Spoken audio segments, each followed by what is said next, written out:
on, everybody? Brohammington here, joined with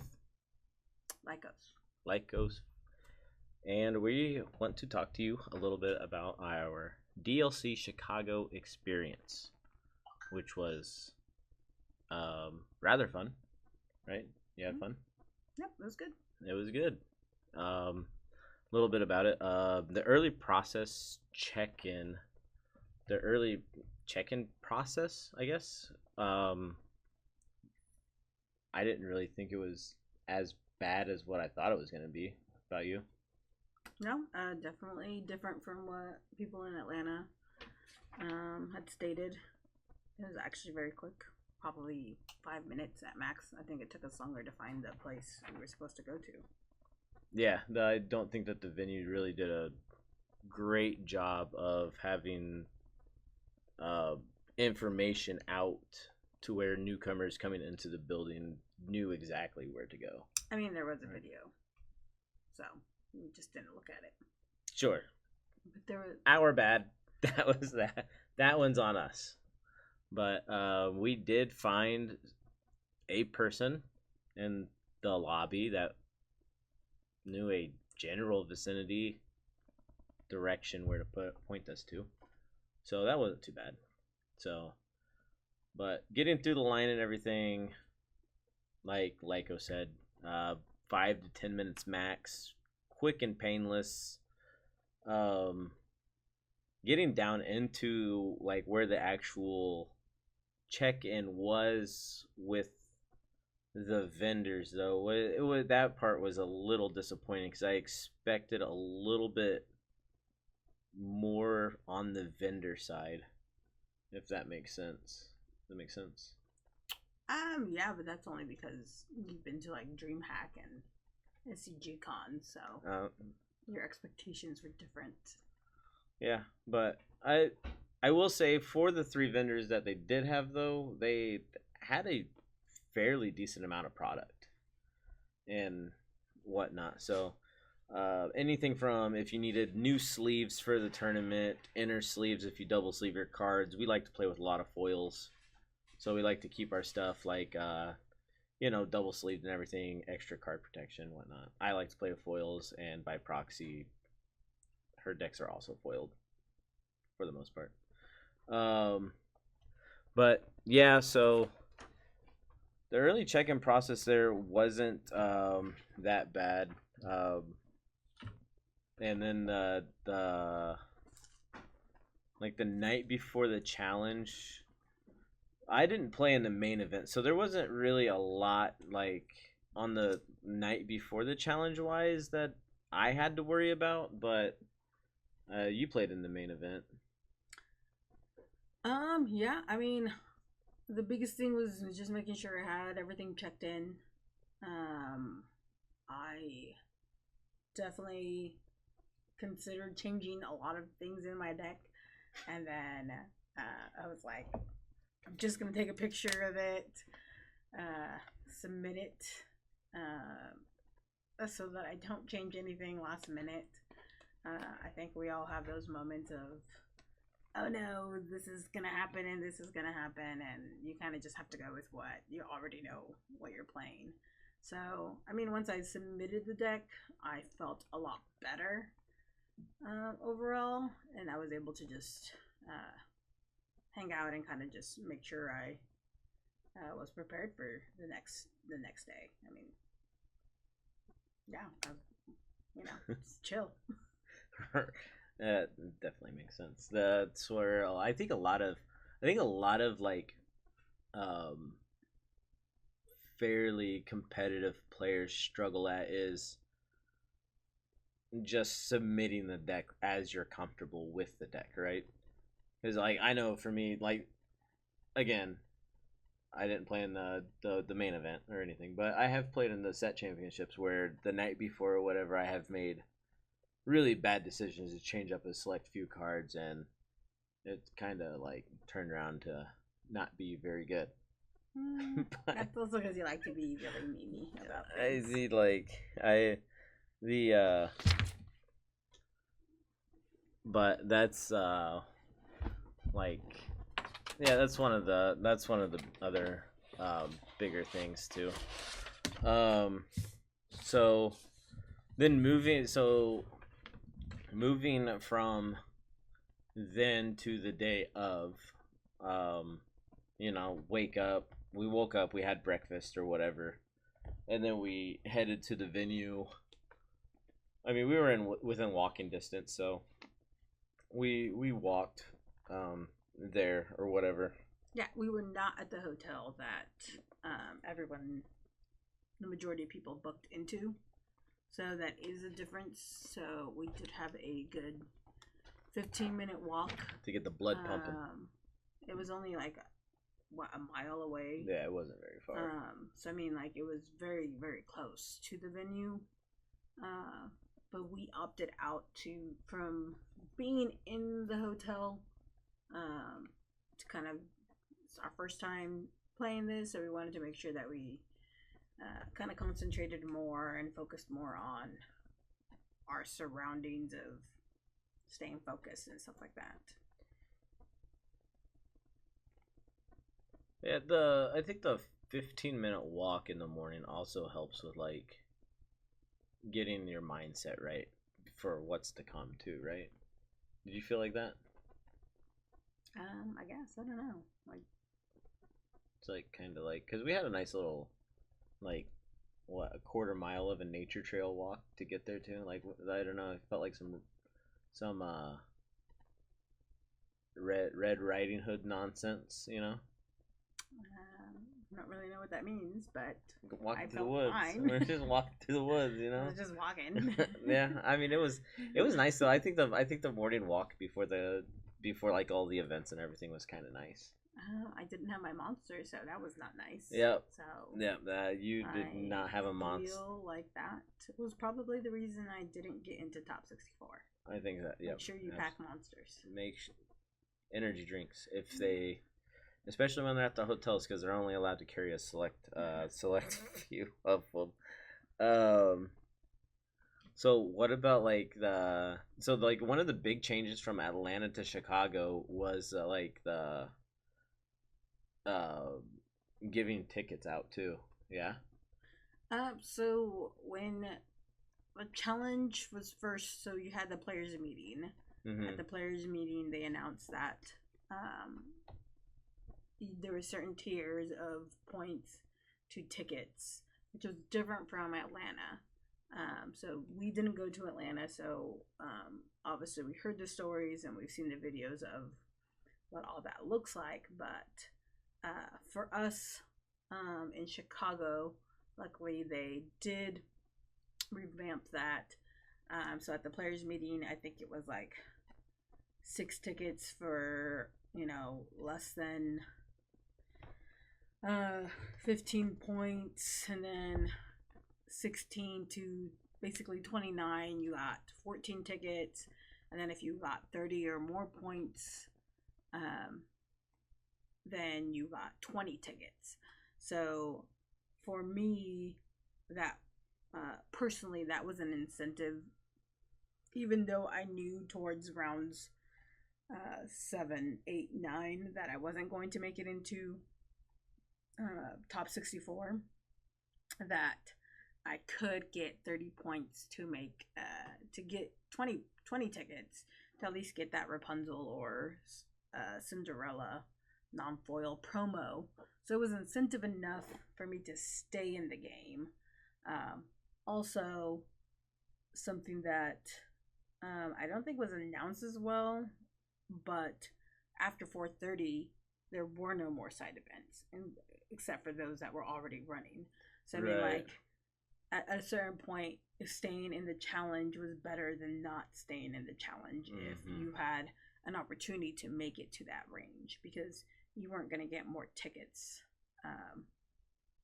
beyond that. Right. So yeah, that definitely makes sense. And I don't think that we really knew about that as side event players anyway, like the whole, like, because I played in the 10 a.m. I was like the 11 a.m. constructed and the 2 p.m. constructed, both of which I did very well in, playing Ruby Sapphire. but after the 2 p.m. constructed side event, I went to ask if there were going to be any more events, and they told us no, there wasn't. Which is kind of frustrating, but at the same time, like, I mean, maybe not. I did fairly well in both events, and we did manage to get a place out of Rapunzel's. So I mean, that's not terrible. Everybody likes promos, right? Yeah. You see the person with the golden shiny hair, you just gotta have it, or whatever. I guess. But no, the way that the side events were ran, I think were pretty good. Like I said, they had some events up on Melee, like they had the 2 p.m. and the 11 a.m. Constructed the constructeds up on Melee. I wasn't able to initially. I wasn't able to get up or get on the 2 p.m. constructed thing on Melee. However, there was a couple players that dropped, and me and the lady that we went with were also able to get in. So I mean, that was pretty cool. Well, they also did the sign-ups prior to the events. Right. So all of these side events, like constructed, sealed, draft, I believe those were on Melee that you had to sign up on the Thursday before. Maybe they were also doing on demand, and then there was on demand right parts of them. Sure. So I mean, so that was a little different because, I knew at least for myself, I didn't sign up for any Saturday side events, but I did sign up for a Sunday one. Sure. Because, although, I do consider myself a good Larcana player, I also like to have Plan B on there. So right. I wanted to make sure that I was able to play again on Sunday. Sure, that actually makes sense, and I'm glad you were able to get into the early Lorcana thing on Sunday because I was not able to. I got into the later one, by the way, but we ended up opting out of staying later so we could get home earlier, which is completely fine with me. But no, it was a lot of fun. The side events were a lot of fun. I met a lot of really cool people. I met some of the viewers that I didn't know, face to face, which was really cool for me. Somebody say like, hey, like I watch your streams. It's like, I was like, whoa, dude, this is mind boggling. It's like this dude that I've never met before, like knows who I am. I was like, kind of, I don't know, it's kind of like surreal, like having a come to moment or whatever, yeah. And I mean, like we met a lot of cool people there. We met like the Labyrinth. I met some of the Labyrinth guys. You were busy with the main event, but I had time to mingle a little bit. Yeah, for sure. I mean, out of the two of us, you are way more of the extrovert. So yeah, I like to talk. do not like to talk. So I pretty much focused on playing my games and waved at people if I knew them, and really didn't say much beyond that. That's how we wave around here. I would, after any rounds, especially the later rounds, I would go meet you outside of the venue sure. and be like, "Hey, look at this! You got some new friends around the table." So. We got we're just sitting with everybody, we had Sunflower Illumineer business cards that we were passing out and everything else, and occasionally you would go to hand one to somebody and be like, oh yeah, I know these people, it's like, you sure do. It was a lot of fun. I know, like, whenever we were there, you had a little backpack. Were you able to pack enough snacks in it? No. Next time. So, definitely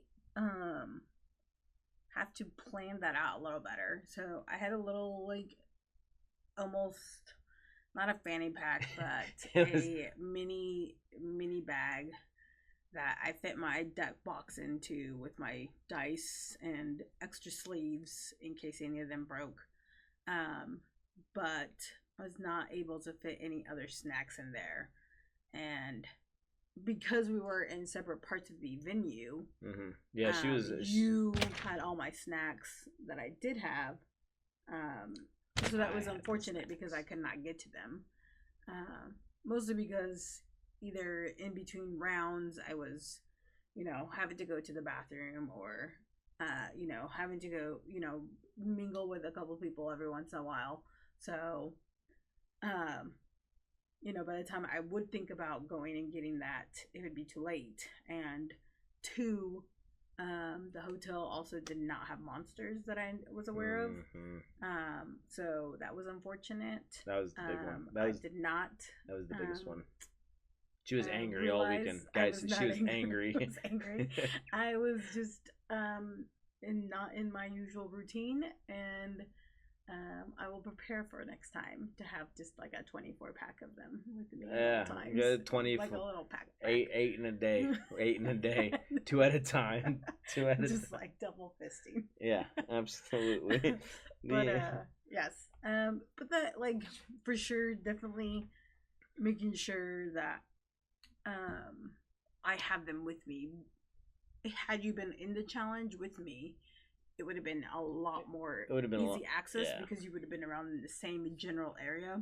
But it was I will definitely carry a bigger bag next time, just to make sure in case we get separated or I want better snacks than what you have. Or just as simple of like your game might finish before mine, and or vice versa, and you don't want to interrupt. You don't want to interrupt another person's playing or whatever, because they might be in a difficult turn or something of the equivalent, and like just a little bit of like distraction or like side distraction can throw a person off their game sometimes, Yeah, you don't want to be like, hey you. Do you cut my hot Cheetos? I need my monster. Need my monster.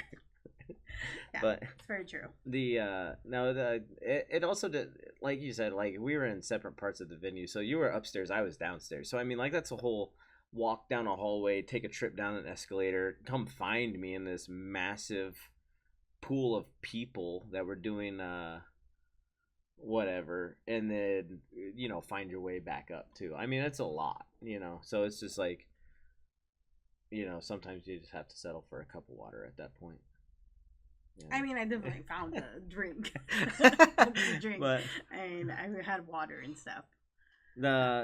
So message from question from Cricket Master: what was the reasoning you didn't get in as well, Ken? So on the Disney Lorcano, on the Eventbrite is what it's called or whatever. They have tickets that go live for main challenges, and then they have attendee tickets. So whenever the tickets go live, they sell out relatively quick. Within a minute. Within a minute, like literally within a minute. Click. So like when Lykoss was able to log in and buy her ticket, by the time she logged out, the event was closed.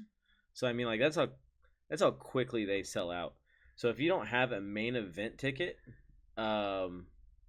your next best bet is to get an attendee ticket. And then your next best bet is to get an attendee ticket, especially with her and I riding together to Chicago, right? Like, I don't want to be stuck outside of the Hyatt while she's inside having fun and I'm looking like a bum on the sidewalk, So yeah, so we were unprepared for that. The first Disney Lorcana challenge was Atlanta, and we had no intention of going. We had no intentions of going to that one. We had not gone through that process of how quickly these things sell out, like what that process looks like. So with Eventbrite, when you first set it up, you can't set up a payment method until you actually buy your first event from Eventbrite. Right. So, and then these tickets are being sold at 11, 12 in the middle of the day. So Ken works a more of a non-office job. I work one of these jobs. So he's a lot busier. So when we had done this, and we obviously changed this for Texas, but for Chicago, the plan was that I would log into my account, purchase my challenge ticket, I would log out, log into his account, purchase his challenge ticket. And then we both have golden Mickeys. And, yeah, and then obviously, a few weeks later, sure. That did not work out that way because I didn't get a challenge ticket. Logged in, or I bought my ticket, had to put in all the payment information, had to log out after that, log back in, and by that time it's been a minute or two and these things are gone. They're completely gone. And for Chicago there was only 1,028 or something like that tickets for the challenge event, which was different from the Atlanta, which had 2,048. So I mean, like, there was obviously a different amount of people, but even with that, it was just insane. Yeah, it was. No, it was pretty wild. Like, especially when you told me about it. It was like. It was just like. Yeah, it was just like, hey, they're gone. Like, yeah, sorry. And I mean, like, the same sorry thing. About you, man. Yeah, the same thing happened with the attendee tickets too. Though they sold out like hotcakes. Yeah. Like, it was crazy because like, so we bought our attendee ticket, or me and the other lady. We'll just refer to her as the other lady until she's like wants to talk or whatever. But our roommate. Yeah, our roommate. But we bought our attendee tickets, and attendee tickets were sold out within a couple minutes as well. So I mean, like, needless to say, these tickets go fast. They're also, you're not supposed to be able to transfer them to anybody. Oh, correct. So you can't buy a ticket for your friend unless you have your friend's information, because you can only buy one ticket per account. Yes. So you either have to know their account information to be able to do that, or I guess there's probably some secondary market out there that does sell tickets, but if you're caught, you can be banned. If you buy a ticket and you try to scalp the price on it, they will perma ban you from all future events and buying tickets. Like, it was one of the things that was announced too. So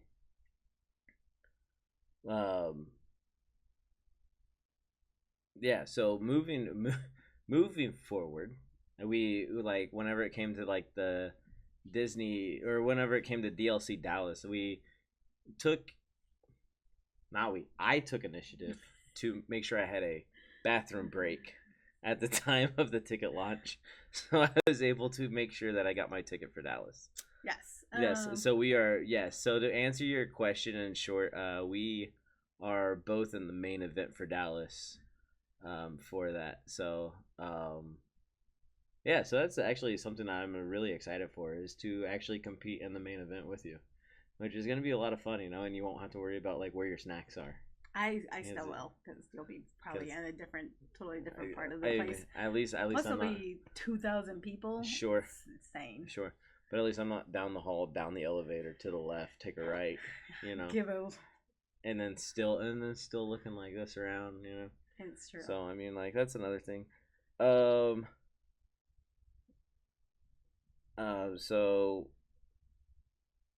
I will say that I am excited for DLC Fort Worth, not Dallas, because it is not in Dallas. It's in Fort Worth. Oh, sure. DLC FWXTVX. So I'm more excited about this event because obviously I've connected more in Discord and stuff like that with more people on Disney Lorcana kind of spaces and stuff like that. So I think that I'll be able to actually meet some of the people I've been talking to online. So I think that I will be more mentally prepared to actually initiate some conversations with some people, or maybe even recognize some people. Sure. As well.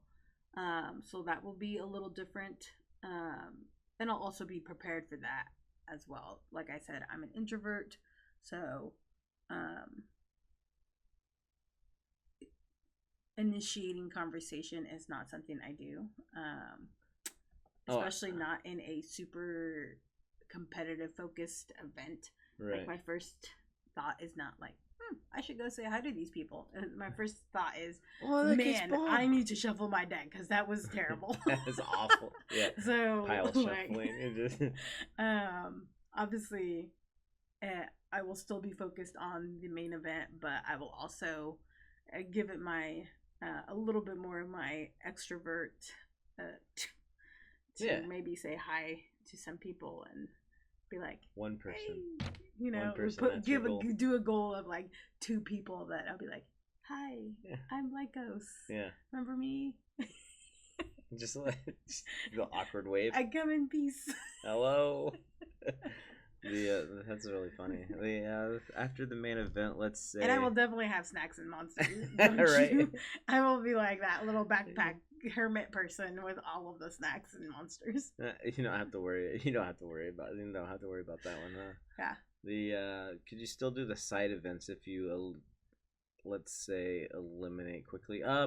So it's actually kind of weird. So there were people like, because I was in the side event area, like she was in the main event area, so I definitely seen people from the main event running down to the side event area and trying to do a quick side event, if you will, like in between rounds, which was really wild. It was honestly really wild. So essentially the way it worked was there was people that were coming down from the main event and trying to get an on-demand draft to fire so they could split the tickets, because they wouldn't have enough time to do all of the stuff required. So they were just trying to pay the, whatever, like $15-$20 or whatever to split 5 tickets, which is really crazy if you ask me.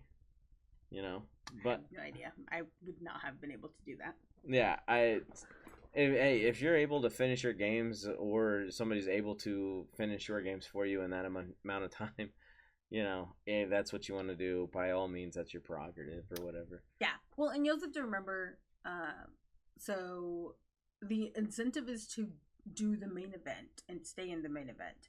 So how they do the promos for the main challenge is, if you checked in early, you got an early check-in promo. Yeah.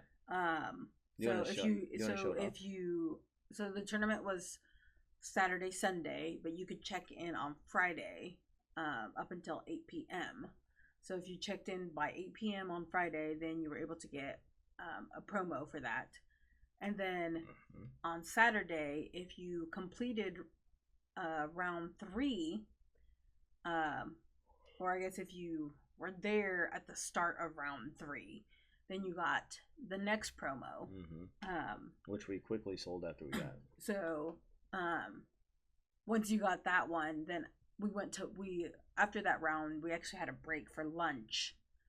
So technically, I guess you could have stopped at that point. That was like the first time I seen you all day too. Yeah, that was the first time you saw me all day. So we broke for lunch. And then obviously after that it's round 4, and you didn't have any more breaks after that unless you were in between rounds. But like I said, they also gave you tickets the next day if you got so many points. So obviously every round was 2 games. If you won 1 game and lost 1 game, you got 3 points. If you lost both games, you got 0 points. But if you won both games, then you got 7 points. So obviously, to get to 30, you do have to win a certain amount of games. Correct. And to get to top cut, you had to get, I believe, 44 points was the... They're like right around there. 44 points, what was, I think, a guarantee into top 64. So only the top 64 players were able to advance to round 2. And those top 64 players got the next promo of the event. Correct. And then after that, there was more promos for those lucky day 2 peeps that did well enough in the tournament. So no. So the incentive is always to do as much of the event as possible. I know at the beginning of round 9. They did an announcement saying that 80% of the registered people were still active. That's a lot. And to be completely honest, I was one of those people because I needed to 2-0 my last round in order to get 30 points. And she did it. And I did it. That's right. So I did get my 30 points, which meant that the next day on Sunday, I was able to get my 20 tickets, and I got my Rapunzel at that point. You did. That's where... So I did successfully get one of the 3 Rapunzels all on my own. Yep. So with that one Rapunzel, we managed to get a playset of the Rapunzels. That's true. I mean, I did also play in one of the constructed events on Sunday, so I got some tickets for that too. Sure. To help. She contributed to the other half of the promo. Yeah, that's right. Which was really fun. It was really great. I had a blast. There was a lot of Disney cosplay there too. There's quite a few. We seen what, a Piglet, a girl dressed up as Piglet, a Pooh Bear. There's a girl dressed up as Diablo. A sorcerer's hat. Oh yeah, at some point, and I'm sure it was on an X, Asian Belle. On X, that Asian there was two cool. people with the sorcerer's hat, and I think they were both playing broom decks. So I think someone on X had had mentioned something about like, is this considered friendly fire? Or something like that. So I thought that was pretty Did they cool. play against each other? Yeah, they played against each other. Oh, that's amazing. That's amazing. Someone had taken a picture. That's amazing. I wasn't too far away from that table when that happened. So I love that. I thought that was pretty cool. Do you plan on dressing up for any of them? Are you going to do it? I plan on wearing clothes like the regular people out there. Yeah. I will leave the Disney cosplay to those of you who like to do that kind of stuff. I think I'm going to do it. I don't. I think I'm gonna do it. I don't doubt that. I think I'm gonna do it. I think I'm gonna do a Captain Hook. Arr! How'd that sound? Was it good? Arr, yeah, there we go. Captain Hooks. Yeah. But it's really cool. It's really cool to like see people actually like getting into, I don't know, just like enjoying themselves to the fullest. And like I've been to a lot of Magic events, like Magic the Gathering events, and and stuff along that nature. And the one thing I really want to like comment on and express is how the crowd is so diverse. Like the crowd's just not a bunch of sweaty dudes just hanging out or whatever. It's like a fair mix of sweaty everybody, kids, women, dudes, whatever. But like the cool thing is like you see families. There were kids in the main event. Shout out Danny Lilly on Twitter X. But there was a lot of families that went there together. You know, one of the people I played actually had a kid in a stroller. So she was playing while. That has to be so stressful. It has to be so actually, stressful. I will say that was the most stressful game for me because the kid was like crying during it. So I was just like, okay, obviously as a parent, I totally understand. But at the same time, I was like, oh my gosh, I just want to play these cards and not have a screaming baby right next to me. But it's all good. Oh yeah, 100%. So obviously dedication. Give her props. The kid overall was fine. The kid's going to Worlds. It didn't like affect my gameplay so much that I lost Worlds or anything. The kid's going to Worlds though. But I think that's super cool. I mean, I think our kid's probably going to be the next champion. There we go. So I mean, that was a little different. Just because it's not something you see every day, but I think that is something that is really cool that it involves all sorts of people, and no one is excluded from this game, or no one is being pushed out because of their gender or because of their status or anything like that. Like it's very inclusive, and I think that's amazing. I mean, not all games are like that. I tried to play Magic And I did play, some competitive events with you. But I will say that this has been the most fun, and just a better atmosphere for myself, and the fact that I felt comfortable enough to be in the main event without you being, a couple of seats down from me. Right. I didn't feel like someone was just gonna be like, "Gosh, you're so dumb! Don't you know?" Right. This instant effect. Like, right. like, magic. It was something that that I felt a lot more comfortable with, and that I think is gonna be great for everyone learning. Yeah, absolutely. I think that.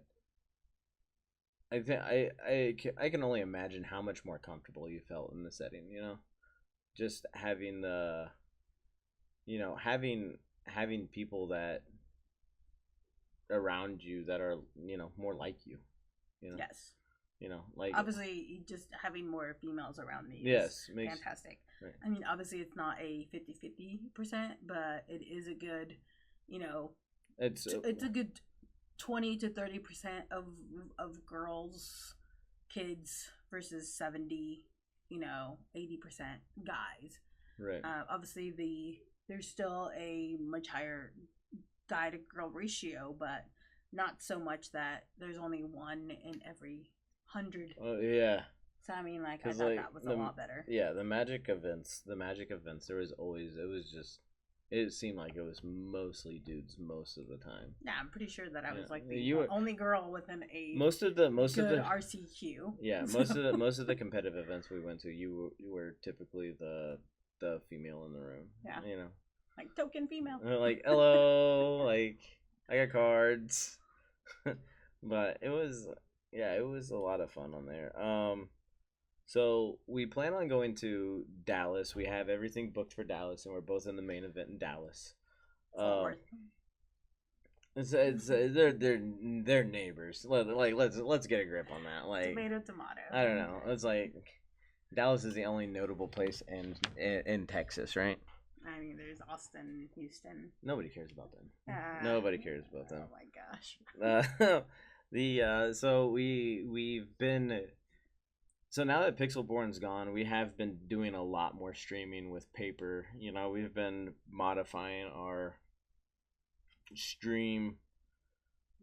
Oh, I don't know if we want to really call it an overlay, but we've been modifying our streaming capabilities whenever we go to locals here. So I mean, like that's pretty cool too, and it gives, and we also have the YouTube too. So if you want to look at like deck techs, that sort of stuff, make sure you check out our YouTube. I believe it's in the About Me section on the Twitch. So if you go down there, you can click on that and it'll take you to the YouTube too. Make sure you like, comment, subscribe, whatever. It is at YouTube at Sunflower Illumineers. So just in case it's not down there. But yeah, so like the overlay and stuff like that, because it's a different thing, we are still working on the different aspects of that, lighting in different stores, and just kind of trying to figure out what works best to get the information out to you guys. So obviously Brohammington does most of the streaming, and then I do the editing to move it over to the YouTube, to get it to you guys in a more permanent area, since Twitch likes to take away the videos every 7 days unless you highlight them. So we are still working on that. If you have feedback on what looks better, what you need, or what you want, like we are 100% okay with, if you like want to see a deck idea, right? Make sure you submit those, because I love building decks, and I love tinkering. I tinker with decks all the time. You can ask her. Building stuff, taking stuff apart, whatever. If there's a certain play style that you want to see, like, let us know, because we can throw something together. I'll give you a shout out on Twitter. Let you know that when I'm gonna play it or whatever. That way you know to make sure to tune in that day or whatever another too. So. We also have a email, yeah. Yeah. sunflowerillumineers@gmail.com. Sunflowerillumineers@gmail.com. And all of that's on the YouTube channel as well. There you have it. On X it is Sun Illumineers. Mm-hmm. If you want to follow us, I handle most of the X account. So I think you handle all of it, not most of it. I mean, that's probably true. That's all. You hear all of that. That's all. That's all her. So, but yeah. So the team that we have here, we're trying to obviously put it together and have a competitive thing. We, a lot of our play testing is against our locals, so shout out to them. I guess if we're bad, it's because of them, but if we're good, it's also because of them. True. Yeah. So if we're not up to par enough, it's because our locals are also not up to par enough.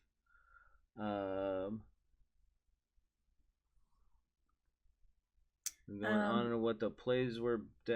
Building decks would be cool if you did deck builds explanation out.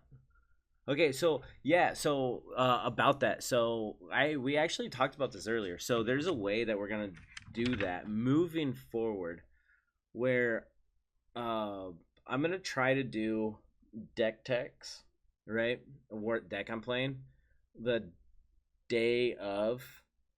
Like I'll do like a little Twitch live stream maybe, or maybe even just a recording of what deck I'm playing, and moving forward, that's probably gonna have to be more of a YouTube thing. Of recording a similar style deck tech, and then after league night, putting the deck tech in front, or like just mashing the videos, right? So it goes from my deck tech into the league play. So you see the deck tech, and then you see me play it in the paper format. Or we've also talked about maybe having it at the beginning of the stream, him talking about his deck as well, yes, just to give viewers an idea of what he's going to be playing as well. So I mean, if that's so like I said, we're still trying to figure out what's going to be the best way of kind of figuring that out. Obviously, when he's playing in leagues, it's a little harder to be like, hey, I have this in my hand and I'm deciding on what to play. So it does make it a little harder right, being on live stream. So we're just trying to figure out the balance of what that would look like. And then also even, making sure that you guys know whether it's game 1, game 2, game 3. Because I think that's also important in that, just as someone who sometimes, obviously, I edit most of these things, so I'm just trying to go through them and I'm like, I don't even know what game this is, like, so maybe that being that on there saying like current game is game 1, current game is game 2, or we need those ringside girls with the signs. That can be you can be the ringside girl. But yeah, so we're trying to figure that out too, so that the information is out there for you while you're watching the stream. Right. Yeah, that's one of the big things too. And another thing that we're probably that I will probably do, that I'm getting tongue tied again. I apologize. That I will probably do moving forward is whenever we get the video cut and edited for YouTube, I'll probably go back to those and do voice layovers of what's going on in the game. Kind of like how I was able to do more verbal stuff with Pixelborn, but now I would just be voicing over my thought processing on certain moves and the in whatever game I'm playing against. I don't know. Did I explain that good? Yeah, just basically talking it over. Yeah, like you just would on Pixelborn. Yeah, right. So I think that would be a pretty cool aspect to have for YouTube as well. So I don't know.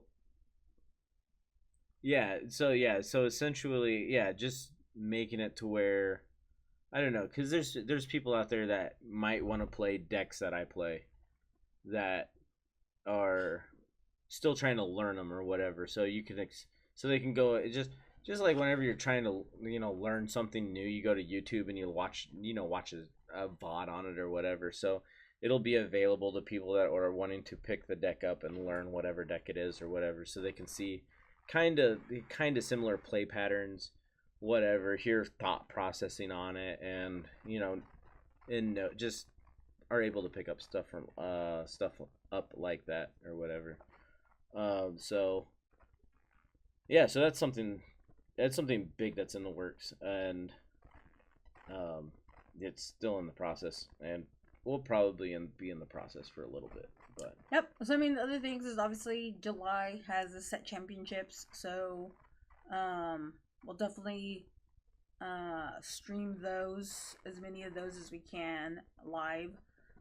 So obviously they're on Friday and Saturday. I'm sure most people, if you're playing in them, in set championships, then you can always check out the videos. But if you're not, it is something that you can watch just to following Brohammington for the most part. If he's judging, then we would just have a top players being on the stream for that event. And obviously beyond that, we also have a couple of tournaments before then that we're going to be trying to stream. One of our local stores is having a 2v2, which is, I think, going to be super cool. So we're super excited about that. That one's going to be sweet. Brohammington here is going to be judging it, so he will not be participating, but my partner and I are definitely going to try to win. Tell him your team name. We don't have a team name. Oh. We're just Team Win. Team Win. So it's kind of difficult finding live footage of the last tournament. I found a lot in other languages. Of like the last DLC tournament, because those are through the Disney Twitch. Yeah. They do them on the day of. They're just like 3 hours behind. But anyways, so, and then we also have the Win-A-Mat. We have the Win-A-Mat. So not this coming weekend, but the last weekend of June. We'll have back-to-back tournaments. Mm-hmm. So we'll be definitely streaming those for you guys to watch them. The Twitch ones are in English. You just have to find the ones. You gotta click the English one, dude. Yeah, man. I'll say English on the Disney Lorcana one. When is Bacchum? When is Bacchum? Do we know when Bacchum is? I don't know. I think sometime between now and then. Okay, so sometime between now and then, there will be a DLC Bacchum. That's in German. That will be in Germany. So one thing that I do kind of want to do for DLC Bacchum is do kind of like a watch party. So to where like I'm watching it, but then it'll be in English. You don't have to worry about then it'll be in English. So it kind of like we're watching the gameplay together, and and I'm just talking about things. Which is you do all the time. Like I do all the time because I'm a blabbermouth, and it's perfectly fine. But no, so I think that'll also be kind of cool. I don't know if I'll do it day one because that's just kind of a lot. It's like 9 hours of gameplay, but doing it for like top 64 or whatever, like I'm already and then just like reviewing their deck lists and all that kind of stuff, which would be a lot. I mean, that'd be so cool. Yeah, for sure. So top 64. Toxic. A lot of streamers were doing that, but your favorite streamer is gonna start doing that. That's what you meant to say. But top 64, I think that we'll do it for like top 64 most definitely. But I don't know that I'll do it for day one.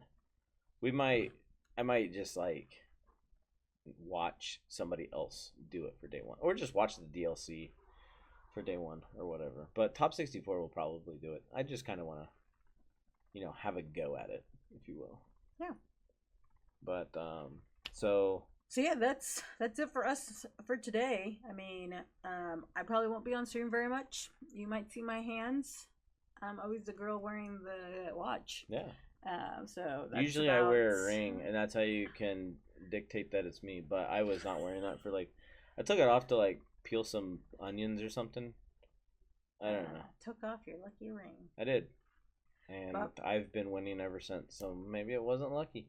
Ooh, it's holding you back. It was limiting my shuffling. Yeah. So usually I'm not on stream, but I do a lot of the edits and stuff like that. So I guess if my editing is crappy, let me know, and email. Maybe I'll try to fix it. Maybe I just can't because I'm not that good. So I mean, I don't know what to tell you. I think she does great.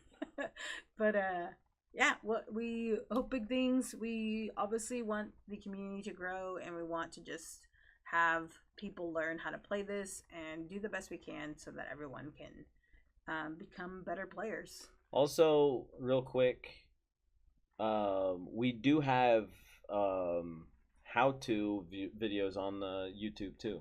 So if you are a newer player, or if you are somebody who's interested in playing, you can definitely check out the videos that Lykoss has put together for newer players and players that are wanting to get into the game to, simplify the rules, if you were, explain the rules better than what the little 2x2 sheet pamphlet says.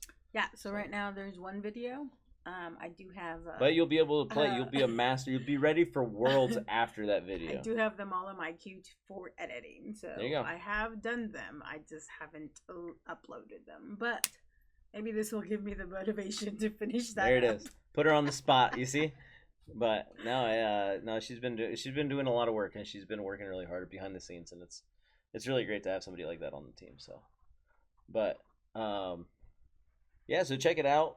If you have any feedback, make sure you Twitter at Brohammington, Twitter at Sunflower Illumineers. You find all that information in the About Me section, and you can definitely send us emails, message on YouTube, or whatever. Find us on Discord. Lykoss14. Brohammington. So yeah, pretty easy. Pretty easy. Cool. And that's going to be it for us tonight. And we're probably actually going to, I don't know, go play Lorcana or something, because that's all we ever do. I mean, it's not all we do, but it is a lot of what we do. It's a lot of what we do. We enjoy it. It's fun for us. It's fun for the kids. So, all right, guys. Brohammington out.